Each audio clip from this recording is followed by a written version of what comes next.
नमस्कार दोस्तों, आपका स्वागत है हमारे YouTube चैनल GRV न्यूज़ में। जैसा कि आप सभी लोग जानते हैं कि इस चैनल पर देश दुनिया की 10 बड़ी और महत्वपूर्ण खबरों की अपडेट सबसे पहले आती है। इसी के साथ चलते हैं सबसे पहली बड़ी खबर की ओर। भारतीय सीमा में घुसपैठ की हो रही साजिश, अंडमान और निकोबार द्वीप समूह के पास पकड़ी गई संदिग्ध नाव। भारतीय तटरक्षक बल ने शनिवार को अंडमान और निकोबार द्वीप समूह के पास एक संदिग्ध नाव को पकड़ा है। इस नाव में म्यांमार के 12 क्रू मेंबर सवार थे। इन सभी को पूछताछ के लिए लाया जा रहा है। न्यूज एजेंसी ANI के अनुसार अंडमान और निकोबार द्वीप समूह के पास पकड़ी गई नाव को सबसे पहले एक हेलीकॉप्टर ने देखा। इसके बाद उनके पास भारतीय तटरक्षक बल को भेजा गया, जिन्होंने उस संदिग्ध नाव पर सवार लोगों से पूछताछ की। अब संदिग्ध नाव में सवार सभी लोगों को बाकी की पूछताछ के लिए पोर्ट प्लेयर लाया जा रहा है। क्रू मेंबर से पोर्ट प्लेयर में पूछताछ की जाएगी। इसी के साथ चलते हैं अगले समाचार की ओर। मोदी सरकार ने 4.39 करोड़ राशन कार्ड को किया निरस्त। सरकार ने वर्ष 2013 के बाद से लगभग 4.39 करोड़ फर्जी राशन कार्ड को निरस्त किया है। राष्ट्रीय खाद्य सुरक्षा अधिनियम NFSA के तहत लाभार्थी के सही लक्ष्य तय करने के लिए ऐसा किया गया। केंद्रीय खाद्य मंत्रालय ने यह जानकारी दी है। सरकार ने कहा कि निरस्त किए गए राशन कार्ड के स्थान पर नए राशन कार्ड नियमित रूप से सही और पात्र लाभार्थी या घर को जारी किया जा रहा है। केंद्रीय खाद्य मंत्रालय ने एक बयान में कहा कि वर्ष 2013 से 2020 तक की अवधि के दौरान देश में राज्य सरकारों द्वारा अब तक कुल 4.39 करोड़ अयोग्य या फर्जी राशन कार्ड को निरस्त किया गया है। इसी के साथ जान लेते हैं अगली खबर। अमेरिकी राष्ट्रपति चुनाव में जीते जो बाइडेन भारतीय मूल की कमला हैरिस होंगी उपराष्ट्रपति। अमेरिकी राष्ट्रपति चुनाव में डेमोक्रेटिक उम्मीदवार जो बाइडेन ने जीत दर्ज की है। 77 वर्षीय पूर्व उपराष्ट्रपति अमेरिका के 46वें राष्ट्रपति होंगे। अमेरिका के बड़े मीडिया आउटलेट्स ने 3 नवंबर को हुए चुनाव में बाइडेन को विजेता बताया। इसके साथ ही भारतीय मूल की कमला हैरिस उपराष्ट्रपति बनने जा रहे हैं। उधर ट्रंप ने एक बार फिर खुद को इस चुनाव को विजेता बताया और कहा है कि बाइडेन अमेरिकी चुनाव में खुद को गलत तरीके से विजेता दिखा रहे हैं। एसोसिएटेड प्रेस के अलावा CNN और NBC न्यूज ने बराक ओबामा के कार्यकाल में उपराष्ट्रपति रहे बाइडेन को विजेता घोषित किया है। इसी के साथ जान लेते हैं अगली खबर। योगी सरकार की बड़ी कार्रवाई। गाजीपुर में मुख्तार अंसारी की पत्नी और साले की 28 करोड़ 58 लाख की संपत्ति कुर्क।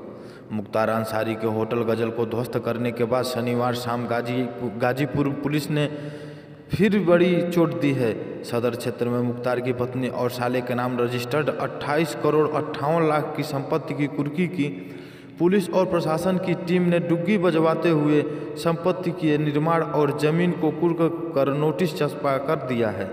मुख्तार पर शिकंजा कसती पुलिस की ताबड़तोड़ कार्रवाई के बीच लगभग 70 करोड़ की संपत्ति पर कुर्की और अवमुक्त कराने की कार्रवाई हो चुकी है। SB के अनुसार मुख्तार की पत्नी और साले पर कार्रवाई गैंगस्टर एक्ट के तहत NBWU जारी होने के बाद हुई है। इसी के साथ जान लेते हैं अगली खबर। इसरो ने EOS-01 के साथ दूसरे देशों के 9 उपग्रहों को किया लॉन्च।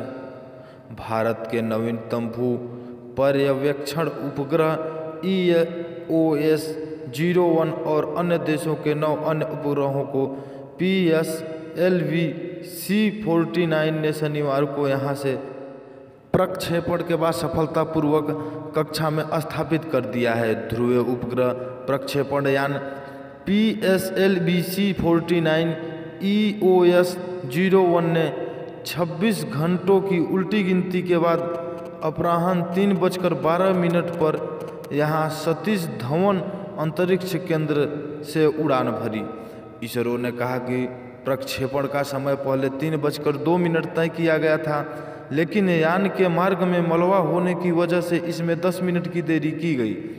यह इस साल भारतीय अंतरिक्ष अनुसंधान संगठन इसरो का पहला मिशन है। मिशन को सफलतापूर्वक लॉन्च किए जाने पर पीएम नरेंद्र मोदी ने इसरो और भारतीय स्पेस इंडस्ट्री को बधाई दी है। पीएम ने कहा कि समय पर मिशन को अंजाम देने के लिए कोविड-19 के दौर में हमारे वैज्ञानिकों ने कई बाधाओं को पार किया है। इसी के साथ जान लेते हैं अगली खबर। आरबीआई के आंकड़ों में अच्छे संकेत। अक्टूबर 2020 में बैंक के कर्ज और डिपॉजिट में हुई बढ़ोतरी। रिजर्व बैंक ऑफ इंडिया के कोरोना संकट के बीच बैंकों की ओर से बांटे गए कर्ज और ग्राहकों की ओर से किए गए डिपॉजिट में वृद्धि को लेकर जारी किए गए आंकड़ों की अर्थव्यवस्था के लिए अच्छे संकेत माने जा रहे हैं। आरबीआई डाटा के मुताबिक 23 अक्टूबर को खत्म हुए पखवाड़े के दौरान बैंकों के लोन पोर्टफोलियो में 5.06% की बढ़ोतरी हुई है। इससे बैंकों का कर्ज 103.39 लाख करोड़ रुपए पर पहुंच गया है। इस दौरान बैंकों का जमा 10.12% बढ़कर 142.92 करोड़ रुपए हो गया है।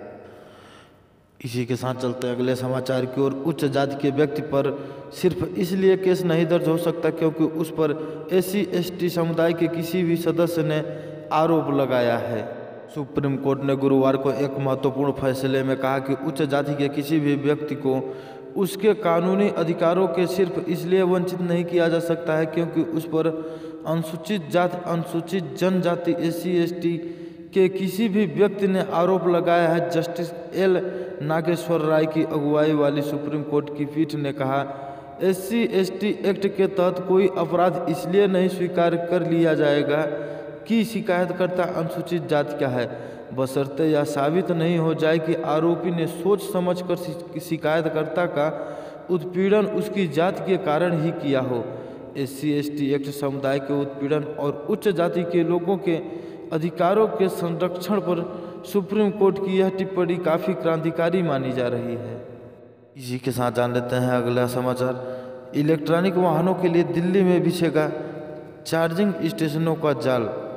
इलेक्ट्रॉनिक वाहन खरीदने की सोच रहे हैं तो इस बात की चिंता बिल्कुल भी ना करें कि वाहन खरीदेंगे तो चार्जिंग कहाँ कराएंगे। दिल्ली में चार्जिंग स्टेशनों का जाल बिछने जा रही है।